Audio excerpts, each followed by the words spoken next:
आपको कौन से एग्जाम की तैयारी करनी है, क्योंकि आप लोग क्या करते हैं, जैसे यहाँ पर आप लोगों ने कई सारे जवाब दे दिए, लेकिन एग्जैक्टली आपको बनना क्या है ये आपको नहीं पता। बनेंगे तो आप एक ही इंसान, कुछ एक ही नौकरी मिलेगी आपको। तो आप सबसे पहले फोकस होगी उसकी तैयारी करिए, बाकी चीजें किनारे हैं। तो जब भी किसी एग्जाम की तैयारी करिए, सबसे पहला काम किया जाता है कि उसका सिलेबस उठाना है। जैसे हम लोग 10th इंटर पास किए हैं तो सिलेबस कंप्लीट करते हैं, और जब इंटर तक हम लोग पढ़ाई करते हैं तो हमेशा ये कहा जाता है कि जितना ज़्यादा से ज़्यादा रिपीट करेंगे उतना अच्छा रहेगा, उतने अच्छे मार्क्स आएंगे, क्योंकि आपको चीज़ें उतनी ही याद होंगी। बस वैसे ही इस एग्जाम में भी होता है। जितने भी कॉम्पिटेटिव एग्जाम्स हैं, आप जितना ज़्यादा प्रैक्टिस करेंगे, जितना ज़्यादा अपने सिलेबस को रिपीट करेंगे, उतने ही अच्छे आपके मार्क्स आएंगे, उतना ही अच्छा आपका एक्सपर्टीज होगी। आप किसी सवाल को, कोई मैथ्स का सवाल है, उसे जितना ज़्यादा बार सॉल्व करेंगे, आप उतने कम समय में फिर उसको सॉल्व कर सकते हैं। क्योंकि ट्रिपल एससी के एग्जाम में लोग दे रहे होंगे, एसएससी के एग्जाम भी दे रहे होंगे, इसमें मैथ्स और रीजनिंग बहुत आती है। ठीक है, अब हर ऐसे एग्जाम में आती है, सीसैट भी आता है, बीसीएस में, यूपीएससी में, सीसैट, तो इन सब में मैथ्स और रीजनिंग आती है, और कम से कम समय में आपको ज़्यादा से ज़्यादा सवाल करने होते हैं। इसके लिए सबसे इम्पोर्टेंट है ज़्यादा से ज़्यादा रिपीट करना, ज़्यादा से ज़्यादा समय देना, और अपने सिलेबस को बार बार दोहराना। सिलेबस से बाहर की चीज़ें मत पढ़िए। क्या होता है कि हम अपने विचार बनाते बनाते बनाते फिर राजनीति में घुस जाते हैं, फिर सरकार ये कर रही है, वो कर रही है, इसके चक्कर में पड़ जाते हैं, खासकर आजकल युवा वर्ग। लेकिन हमें अपना कंसेप्चुअल बेस तैयार करना है, ताकि ये देखना है कौन क्या कर रहा है, क्या नहीं कर रहा है, इससे हमें मतलब नहीं है। तो अपने कंसेप्ट क्लियर रखिए, किताबों को पढ़िए, जो बेसिक बुक्स हैं उनको जरूर पढ़िए, उनकी लैंग्वेज बहुत अच्छी है। जैसे एनसीईआरटी की किताबों की लैंग्वेज बहुत अच्छी है, बहुत आसान है, आप हर बात को बहुत आसानी से समझ सकते हैं। सबसे पहले एनसीईआरटी की बुक्स पढ़नी चाहिए, उसके बाद कुछ और बुक्स रहती हैं, जिसके बारे में आपको ऑनलाइन में वीडियोज देख करके पता ही चल जाता है। कुछ ऐसे बच्चे होते हैं जो ये सोचते हैं कि हमारा बैकग्राउंड अच्छा नहीं है, हम गरीब परिवार से हैं, और हमने कहीं की कोचिंग नहीं की है, दिल्ली में जाकर पढ़ाई नहीं की है, इलाहाबाद और लखनऊ जैसे शहरों में जाकर नहीं पढ़े हैं, तो कुछ नहीं कर सकते हैं। ऐसे बच्चों को अपना ब्रेन वॉश करने की जरूरत है, क्योंकि अब वो जमाना गया कि आप किसी एक इंस्टीट्यूट में जाके पढ़ेंगे या महंगी कोचिंग करेंगे तब आपको किसी एग्जाम में सिलेक्शन मिलेगा। अब ऐसा नहीं है। अब हर यूथ के पास फोन है, और ये फोन आपकी सफलता की भी चाबी है और आपकी असफलता की भी चाबी है। आपको इसे कैसे इस्तेमाल करना है ये आपको सीखना है। अगर आप YouTube के शॉर्ट्स देखने में अपना टाइम वेस्ट करेंगे, फेसबुक चलाने में, मैसेजिंग करने में, सोशल मीडिया, इंस्टाग्राम और टिकटॉक पर वीडियोस बनाकर डालने में अपना टाइम वेस्ट करेंगे, तब आप कहीं कुछ नहीं कर सकते। जीवन में आप कुछ नहीं कर पाएंगे, ये तय है।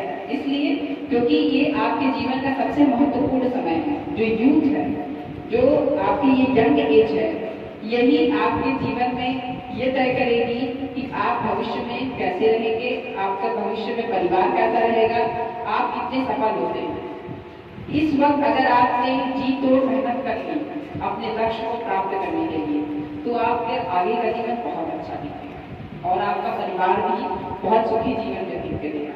लेकिन अगर आप इस वक्त फंस गए इस दुनिया के माया मोह में कि मतलब लड़कियां भी हैं, लड़के भी हैं, लड़कों के अलग अलग डिस्ट्रैक्शन है, लड़कियों की अलग डिस्ट्रैक्शन है, आपके पास जो आपके हाथ में है सोशल मीडिया सबसे खतरनाक और सबसे यूजफुल ये हथियार है।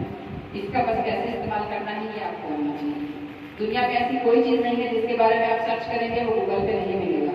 इसका मतलब आपके पास एक नहीं खत्म होने वाली डिक्शनरी है। आप किसी भी चीज के बारे में कुछ भी जान सकते हैं, विकिपीडिया है, आप उससे भी ज्ञान ले सकते हैं। लेकिन अगर आप यूट्यूब और बाकी जो इस तरह के सोशल मीडिया ऐप्स हैं उसके चक्कर में पड़ गए, तब आपका टाइम वेस्ट होगा, पूरा टाइम वेस्ट होगा। मैं ये बता दूं कि ये धीरे धीरे बीमारी भी हो जाती है। जैसे शॉर्ट्स देखना ये एक बीमारी है, लोगों को लत लग जाती है, फिर वो देखते देखते 2 घंटे 3 घंटे 4 घंटे कैसे बीत जाते हैं पता नहीं चलता है। मेरी तरफ से एडवाइस है, जब भी पढ़ाई करें फोन साइलेंट पे रखें, पढ़ाई करें। अगर आप घर पर हैं तो मुझे नहीं लगता है आपकी एज में कोई ऐसा काम आप लोगों को आएगा कि बिना फोन के नहीं हो सकता, ऐसा कुछ नहीं है। हाँ, आप बाहर हैं तो जैसे आप घर से बाहर हैं तो जरूर फोन अपना ऑन रखें, क्योंकि घर वालों का फोन आएगा तो आपको अटेंड करना चाहिए। मान लीजिए कभी आपको देरी हो गई पहुंचने में तो उनको परेशानी होती है, वो चिंता करते हैं। लेकिन अगर आप घर पर हैं तो फोन साइलेंट पे रख के तैयारी करें। एक हिदायत और है जिसका पालन आप नहीं कर पाएंगे कि सोशल मीडिया ऐप से दूर रहें। ये नहीं कर पाएंगे, मुझे पता है सबका फेसबुक का अकाउंट होगा, सब लोग व्हाट्सएप पे होंगे, इंस्टाग्राम पे होंगे और बहुत सारे ऐप्स हैं। लेकिन अगर आपको अपने जीवन में सफल होना है तो पहले सारे आप डीएक्टिवेट करें। अनलेस एंड कि आपके अंदर इतनी ताकत हो अपने आप को कंट्रोल करने की कि आप अपना फेसबुक अकाउंट ना खोलें, लोगों से मैसेंजर पे बात ना करें, इंस्टाग्राम पे बात ना करें और ये आपकी पढ़ाई में डिस्टर्बेंस क्रिएट करते हैं। तो आप एक बहुत अच्छी बात यहाँ करने कही कि अपनी इंद्रियों को कंट्रोल करना है हमें, तभी हम सफल हो सकते हैं। पढ़ाई करने के बहुत साधन हैं, बहुत तरीके हैं, बहुत जगह हैं, आप कहीं पर भी बैठ के पढ़ सकते हैं, चाहे कितना शोर होता रहे आसपास। अगर आप कॉन्सेंट्रेटेड हैं तो कोई भी दुनिया की ऐसी ताकत नहीं है जो आपको सफल होने से नहीं रोक सकती है। ऐसे कई एग्जाम्पल्स हैं हमारे सामने भी। हमारे डिपार्टमेंट के ही एक सिपाही था जो अभी BCS में सेलेक्ट हुआ है। मुझे नहीं लगता उसकी नौकरी कम है, 12 घंटे से कम तो बिल्कुल नहीं है। उसने पूरी मेहनत की, अपनी नौकरी भी की उसने, उसके बाद उसने तैयारी की और जॉब में रहते हुए उसने सिलेक्शन किया है। तो सोचिए आप लोग तो कोई ऐसी जॉब नहीं कर रहे हैं, आपके पास पूरा टाइम है पढ़ने का। अगर आप स्कूल जाते हैं या कॉलेज जाते हैं तो सिर्फ वही टाइम है जो आप वहाँ रहते हैं, उसके बाद आपके पास पूरा टाइम है, आप आराम से पढ़ाई कर सकते हैं, कोई जिम्मेदारी नहीं है अभी ऐसी, आपके परिवार वाले आपका सपोर्ट कर रहे हैं, और क्या चाहिए। इससे ज़्यादा लकी नहीं हो सकता कोई व्यक्ति।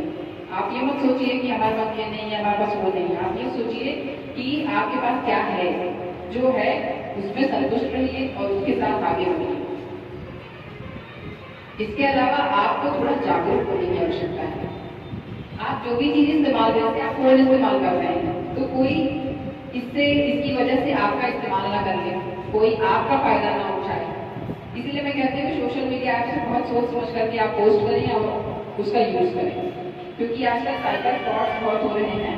मैं इसके बारे में बता रही हूँ इसलिए क्योंकि नव युवा जितने हैं वो साइबर फ्रॉड्स में फंस करके अपनी जान से हाथ धो बैठते हैं। उन्हें ये नहीं समझ में आता है कि हम क्या करें क्या ना करें। अपने परिवार वालों से वो कोई बात शेयर नहीं करते हैं, अपने टीचर्स से नहीं शेयर करते हैं, फ्रेंड्स को नहीं बताते हैं और फिर अकेले में सुसाइड कर लेते हैं। तो आप नई लड़कियां हैं, नए लड़के हैं, जब भी सोशल मीडिया का इस्तेमाल करें बहुत समझदारी के साथ करें, किसी अननोन व्यक्ति से बात मत करें। ये सब बातों पर ध्यान दीजिए, क्योंकि हमारी जो यूथ है वो गलत रास्ते पर जा रही है, उसका नुकसान हो रहा है। हम नहीं चाहते कि हमारे देश का भविष्य खराब हो। दूसरा, अभी मैं यहाँ आई हूँ, आप सभी नए लोग हैं, बहुत सारे हमने देखा कि बाहर 2 व्हीलर्स खड़ी हैं, इसका मतलब आप सभी लोग गाड़ी चलाते होंगे और ये यातायात चल रहा है।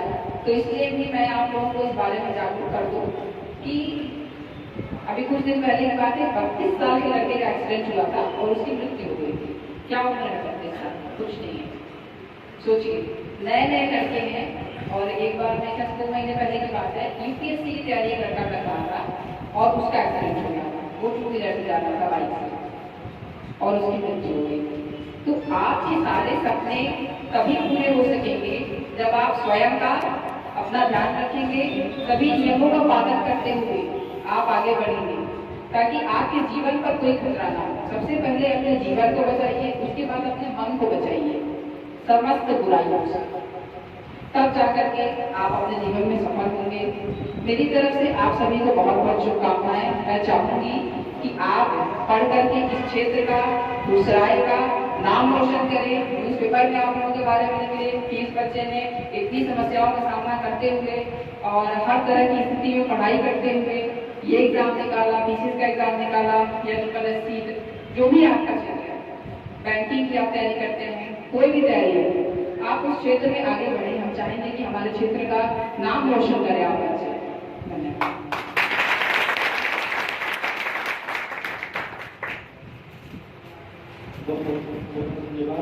अब आपका सत्र चालू है, आप भी कुछ क्वेश्चन अगर आपके मन में हो, जिज्ञासाएं हों, तो आप अपनी जिज्ञासाओं का समाधान कर सकते हैं।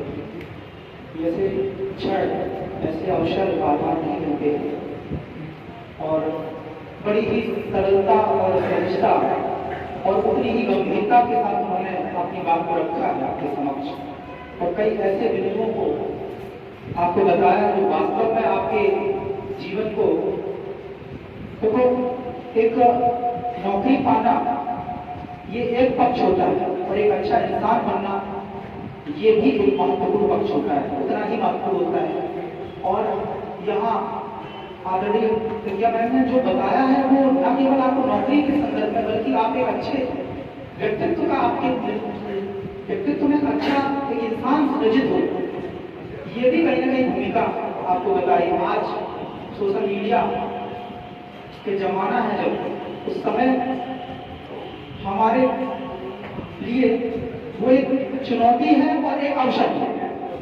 अब आप कुछ ऐसे आपके मन में जिज्ञासा है, पूछ लेगा, किसी के पास किसी के मन में कोई जिज्ञासा है ऐसी, वो पूछ सकता है बिल्कुल निसंकोच।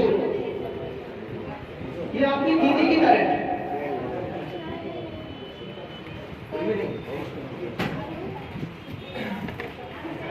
अपना नाम बताइए बेटा पहले, और क्या तैयारी कर रहे हो, उसके बाद आपको। नमस्कार, मेरा नाम शीतल रायवाल है, मैं यूपीएससी की तैयारी कर रहा हूँ।